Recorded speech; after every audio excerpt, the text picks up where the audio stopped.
Assessore, un appello affinché questi fondi del terzo pilastro vengano recepiti in modo da fare le domande ed essere anche spesi.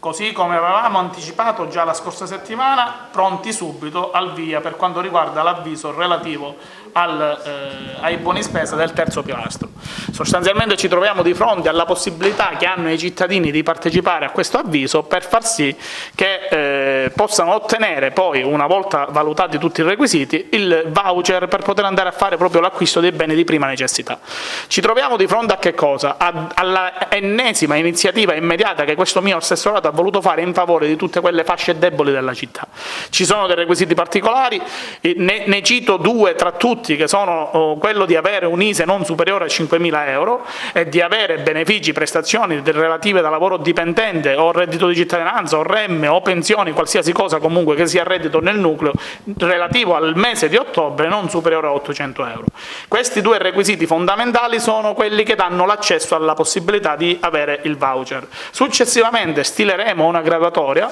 dove verranno privilegiati i nuclei che hanno figli minori, dove, diciamo così, cercheremo di arrivare il più possibile a quelle fasce che hanno la necessità maggiore e, se la disponibilità in base al numero di domande sarà per tutti, ovviamente alla consumazione del budget iniziale, cioè i 100.000 euro che la Fondazione Terzo Pilastro, a cui va il mio ringraziamento, ha messo a disposizione, cercheremo di arrivare a tutti e soprattutto cercheremo di farlo prima delle festività natalizie, in modo tale che le persone possano, diciamo, ottenere il beneficio e fare dignitosamente anche un po' di spesa.